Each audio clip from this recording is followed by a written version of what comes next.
दोस्तों, लाइफ में फ्लक्चुएशन का होना बहुत ही इम्पोर्टेंट है, क्योंकि ईसीजी लाइन में भी सीधी लाइन होने का मतलब है एक तरह से डेथ पर्सन। ये कहना है हमारे देश के बहुत बड़े बिजनेसमैन रतन टाटा जी सर का, जिसने अपने लाइफ में हर तरह की प्रॉब्लम्स को फेस किया, लेकिन अपने देश के लोगों और देश को आगे बढ़ाने के लिए हर समस्या का डट कर सामना किया, जिसका परिणाम ये है कि आज टाटा ग्रुप पूरे भारत ही नहीं बल्कि पूरे विश्व में एक अलग ही पहचान रखता है। क्या रतन टाटा का टाटा ग्रुप को ऊंचाइयों तक पहुंचाने का सफर आसान था? क्या उन्होंने अपने लाइफ में कभी फेलियर का सामना नहीं किया? इन सभी प्रश्नों के जवाब रतन टाटा जी की इस सक्सेसफुल लाइफ स्टोरी को देखने के बाद आपको मिल जाएंगे। इससे पहले हमने मुकेश अंबानी जी और गौतम अडानी जी की सक्सेसफुल स्टोरी से रिलेटेड वीडियो बनाया था। अगर आपने अभी तक उन वीडियो को नहीं देखा है तो लिंक डिस्क्रिप्शन बॉक्स में दिया गया है, जाकर एक बार जरूर देख लें। उसमें हमने आपको बताया है कि किस तरह से उन्होंने फर्श से लेकर अर्श तक का सफर तय किया। दुनिया का ऐसा कोई भी बिजनेसमैन नहीं है जिसने अपनी लाइफ में फेलियर का फेस ना किया हो, क्योंकि जब तक इंसान फेल नहीं होता है तब तक वो अपने टारगेट तक पहुंच नहीं सकता। जितने भी सक्सेसफुल लोगों की हम स्टोरी सुनते हैं, उससे हमें एक चीज सीखने को मिलती है कि लाइफ में हार्डवर्क करते रहें और अपने सपने को पूरा करने के लिए दिन रात मेहनत करते रहें। दुनिया की कोई भी ताकत नहीं है जो आपको सक्सेसफुल होने से रोक सके। तो चलिए अब जान लेते हैं रतन टाटा जी के बारे में। इनका जन्म 28 दिसंबर 1937 को मुंबई में हुआ था। इनके पिता का नाम नबल टाटा और उनकी माता का नाम सोनू टाटा है। रतन टाटा जी का जन्म तो एक संपन्न परिवार में हुआ था, लेकिन 7 साल की उम्र में उनकी लाइफ में कुछ ऐसा हुआ जिसने उन्हें अंदर से झंझोर के रख दिया। पारिवारिक विवाद के चलते उनके माता पिता ने एक दूसरे से तलाक ले लिया। रतन टाटा जी छोटे थे तो वो अपने माता पिता को समझा भी नहीं पाए और दोनों की सहमति से वे दोनों अलग हो गए। इसके बाद रतन टाटा जी काफी मायूस में रहने लगे थे। रतन टाटा जी की परवरिश और देखरेख की जिम्मेदारी उनकी दादी जी नमाजबाई टाटा ने ले ली।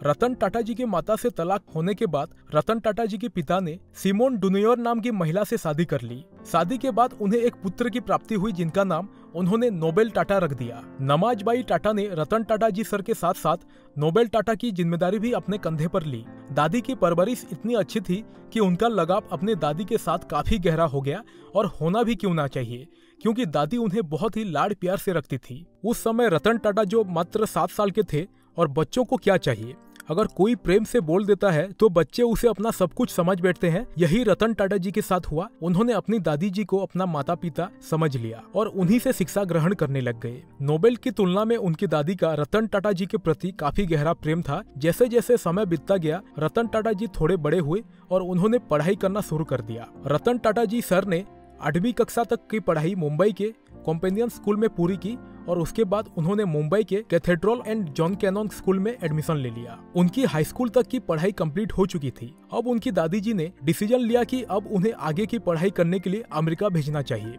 रतन टाटा के पिताजी से बातचीत करने के बाद उन्हें अमेरिका भेजने के लिए तैयार किया गया। उसके बाद रतन टाटा जी आगे की पढ़ाई के लिए अमेरिका शिफ्ट हो गए। जब रतन टाटा जी अमेरिका शिफ्ट हुए तो उनकी उम्र मात्र 15 साल थी। अमेरिका के कॉर्नेल यूनिवर्सिटी में उन्होंने सन 1962 में आर्किटेक्चर एंड स्ट्रक्चरल इंजीनियरिंग में ग्रेजुएशन की डिग्री हासिल की। उन्होंने हार्वर्ड बिजनेस स्कूल से एडवांस मैनेजमेंट प्रोग्राम का भी कोर्स किया। इस कोर्स को करने के बाद रतन टाटा जी एक तरीके से बिजनेस करने के लिए परफेक्ट हो चुके थे। कोर्स कंप्लीट होने के बाद 1962 में वे भारत वापस लौट आए। सन 1962 में भारत आने के बाद उन्होंने टाटा ग्रुप में एंटर किया। यही से रतन टाटा जी सर के बिजनेस करियर की शुरुआत होती है। जब उन्होंने टाटा ग्रुप में एंटर किया तब JRD टाटा ग्रुप के चेयरमैन थे। उन्होंने रतन को टाटा स्टील में काम करने के लिए जमशेदपुर भेज दिया, क्योंकि उनका मानना था कि जब तक वो काम नहीं करेंगे तो उनको स्टील कंपनी के बारे में पता नहीं चलेगा। JRD टाटा की बात को रतन टाटा टाल नहीं सकते थे और उन्होंने ऐसा ही किया। नौली वर्दी पहनकर उन्होंने स्टील की कंपनी में दूसरे कर्मचारियों की तरह काम करना शुरू कर दिया। रतन टाटा जी किसी भी काम को पूरी शिद्दत से करते हैं। ऐसा ही उन्होंने स्टील कंपनी में किया। वहां की हर एक चीज को बारीकी से समझा, साथ ही उन चीजों के बारे में भी जानकारी इकट्ठा की जो बिजनेस को आगे बढ़ने नहीं दे रही थी। इस टास्क को पूरा करने के बाद उन्हें 1971 में national radio and electronics company का कार्यभार सौंपा गया, क्योंकि नेल्को उस समय अधिक तंगी के दौर से गुजर रही थी। मार्केट में इस कंपनी की रेपुटेशन पूरी तरीके से खराब हो चुकी थी और किसी भी व्यक्ति को ये उम्मीद नहीं थी कि ये कंपनी दोबारा से खड़ी हो सकती है। लेकिन रतन टाटा कंपनी का भविष्य जानते थे। उन्हें पता था कि आने वाले समय में ये कंपनी काफी ऊंचाइयों तक जा सकती है। उन्होंने बिना किसी देरी किए इसके चेयरमैन जीआरडी टाटा को ये समझाने में सफल रहे कि कंपनी में और इन्वेस्टमेंट की जरूरत है। अगले 3 सालों में रतन टाटा जी ने कंपनी को खड़ा किया और नेल्को के मार्केट शेयर को 2% से 20% तक बढ़ाया। लेकिन रतन टाटा जी ने कभी उम्मीद नहीं की थी कि देश में इमरजेंसी जैसी स्थिति भी आ सकती है। पूरी दुनिया में आर्थिक तंगी काफी तेजी से बढ़ गई, जिसके चलते शेयर मार्केट काफी तेजी से डाउन चल गया और नेल्को कंपनी को बंद करना पड़ा। ये रतन टाटा जी के लाइफ का पहला सबसे बड़ा फेलियर था। इस फेलियर ने रतन टाटा जी को काफी कुछ सिखाया। उन्होंने बिजनेस के फील्ड में और अधिक जानकारी लेने के लिए 1975 में हार्वर्ड यूनिवर्सिटी में मैनेजमेंट की डिग्री हासिल की।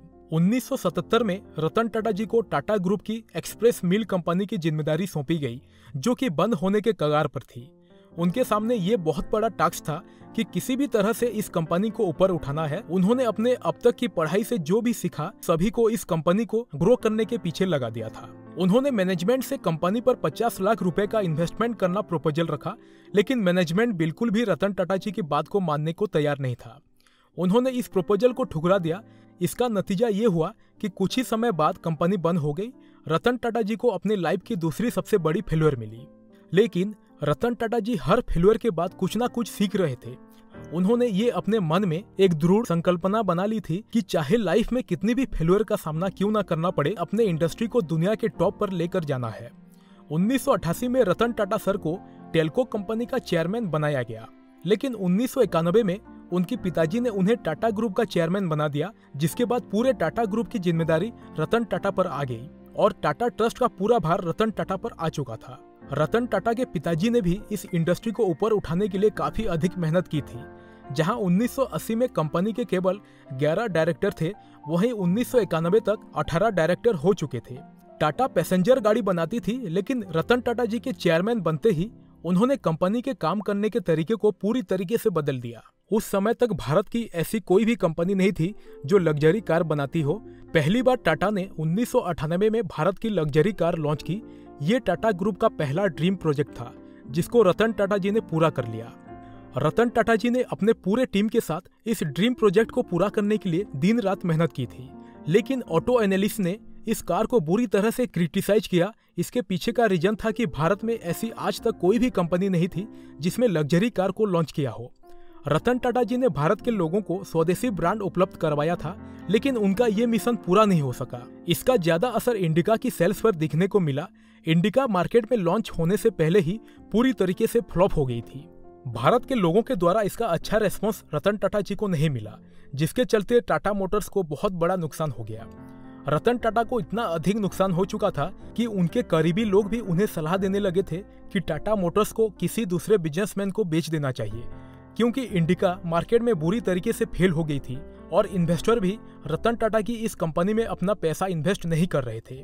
उस दिन रतन टाटा को अपनी गलती का एहसास हुआ और उन्होंने एक्सेप्ट किया कि उनका खुद का आइडिया था कि भारत में लग्जरी कार लॉन्च की जाए, और आज वो फेल हो गया है तो उसका जिम्मेदार और कोई नहीं बल्कि वो खुद है। इसलिए उन्होंने अपनी जिम्मेदारी के साथ इस कंपनी को बेचने के लिए प्रस्ताव फोर्ड कंपनी के पास रखा। रतन टाटा जी काफी उभरते हुए बिजनेसमैन थे, तो दूसरे बिजनेसमैन को भी ये बात अच्छी नहीं लग रही थी। ऐसा ही कुछ फोर्ड कंपनी के चेयरमैन का भी था। फोर्ड कंपनी के चेयरमैन बिल फोर्ड को रतन टाटा जी की सफलता अच्छी नहीं लग रही थी। जब रतन टाटा जी और उनके पार्टनर अपनी कंपनी को बेचने का प्रस्ताव लेकर उनके पास गए तो लगभग 3 से 4 घंटे उनके बीच मीटिंग हुई, जिसमें रतन टाटा जी का अपमान करते हुए फोर्ड कंपनी के चेयरमैन बिल फोर्ड ने कहा कि क्या आपने इससे पहले कभी बिजनेस किया है? अगर आपको कभी कार बनानी नहीं आती है तो आपने इस कंपनी पर अपना इतना पैसा क्यों इन्वेस्ट किया? जो भी हो, हम आपकी इस कंपनी को खरीद कर आप पर बहुत बड़ा एहसान कर रहे हैं। इतनी बड़ी बात अगर किसी बड़े आदमी को बोली जाए तो हर किसी के दिल पर लगती है, और रतन टाटा जी के दिल पर भी ये बात बहुत गहनता से लग गई थी। उन्होंने तुरंत अपने पार्टनर को मीटिंग को छोड़कर भारत लौटने के लिए कहा, और जब वे भारत लौट रहे थे तब रतन टाटा जी के दिमाग में उस मीटिंग का वो प्रश्न बार बार घूम रहा था, और उन्होंने इस बात का डिसीजन ले लिया था कि अब लाइफ में कुछ ऐसा करना है जिससे फोर्ड कंपनी के चेयरमैन को मुंह तोड़ जवाब मिल सके। रतन टाटा जी ने अपना पूरा फोकस खुद को सफलता की राह पर पहुंचाने के लिए लगा दिया। उन्होंने अपने दिमाग का इस्तेमाल करते हुए मार्केट में इंडिका V2 का नया वर्जन लॉन्च किया, जिसका सकारात्मक प्रभाव उन्हें देखने को मिला। टाटा मोटर्स दिनों दिन प्रगति कर रही थी। वहीं जिस कंपनी ने रतन टाटा जी की कंपनी को खरीदते समय इतनी बड़ी बात कही थी, वो दिवालिया होने के कगार पर चली गई। फोर्ड कंपनी अपनी जगुआर और लैंड रोवर की वजह से काफी घाटे में चल रही थी। इसी बीच रतन टाटा जी ने जगुआर और लैंड रोवर को खरीदने का प्रस्ताव फोर्ड कंपनी के पास रखा और फोर्ड कंपनी के चेयरमैन बिल बोट्स ने इस प्रस्ताव को हंसते हंसते स्वीकार कर लिया। और जिस तरह रतन टाटा अपनी कंपनी के पार्टनर के साथ फोर्ड कंपनी के पास गए थे, उसी तरीके से फोर्ड कंपनी के मालिक भी अपने साझेदारों के साथ रतन टाटा के पास आए। वहीं 3 से 4 घंटे की मीटिंग के बाद रतन टाटा जी ने इस कंपनी को $2 मिलियन से खरीद लिया। रतन टाटा जी के इस तरह के व्यवहार को देखकर फोर्ड कंपनी के चेयरमैन ने भी ऐसी बात बोली जो आपके और हमारे दिल को छू लेगी। उन्होंने रतन टाटा जी से कहा कि आप हमारे दोनों कंपनियों को खरीदकर हम पर एहसान कर रहे हैं।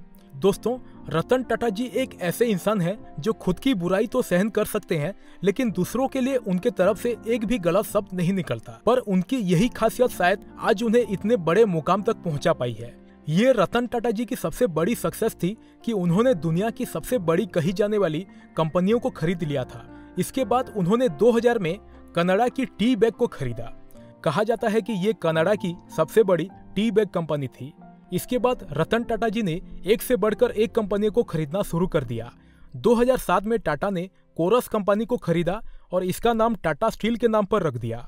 रतन टाटा जी ने बिजनेस के फील्ड में कभी भी अपना फायदा नहीं देखा। उन्होंने सिर्फ एक बात का ध्यान रखा कि किस तरह से हम भारतीय लोगों को कम पैसों में अच्छी सुविधा उपलब्ध करवा सकते हैं। इसी के चलते उन्होंने 2008 में दुनिया की सबसे सस्ती कार नैनो कार को लॉन्च किया, जिसकी कीमत मात्र 1 लाख थी। जो लोग स्कूटर पर घुमा करते थे, वो बेहद ही कम कीमत में गाड़ी से सफर तय कर सकते थे। रतन टाटा जी की मेहनत रंग लेकर आई और आज 150 से ज्यादा देशों में रतन टाटा की कारें बिकती है। भारतीय सेना में ट्रक से लेकर सभी गाड़ियां टाटा मोटर्स के द्वारा तैयार की जाती है। टाटा मोटर्स आज अपने ब्रांड के नाम से पूरी दुनिया भर में फेमस है। इसी के चलते रतन टाटा जी को 2000 में पद्म विभूषण और 2008 में भारत का दूसरा सबसे बड़ा पुरस्कार कहे जाने वाला OBE पुरस्कार से नवाजा गया। ये उपलब्धि प्राप्त करने वाले वो भारत के पहले बिजनेसमैन हैं। रतन टाटा जी सर जितना अपने बिजनेस के फील्ड में सक्सेसफुल हैं, उतनी ही उनके अंदर मानवता की भावना है।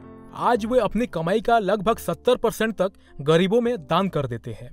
अगर वो अपनी कमाई का 70% दान ना करें तो आज वो दुनिया के सबसे अमीर व्यक्तियों के लिस्ट में नंबर 1 पर होते। उम्मीद करते हैं दोस्तों आपको रतन टाटा जी सर की सक्सेसफुल स्टोरी पसंद आई होगी। स्टोरी से हमें एक चीज सीखने को मिलती है कि आप लाइफ में चाहे कितनी भी सक्सेसफुल क्यों ना हो, लेकिन आपको कभी भी अपनी लाइफ में ईगो नहीं रखना है और जरूरतमंद लोगों की मदद करनी है। धन्यवाद।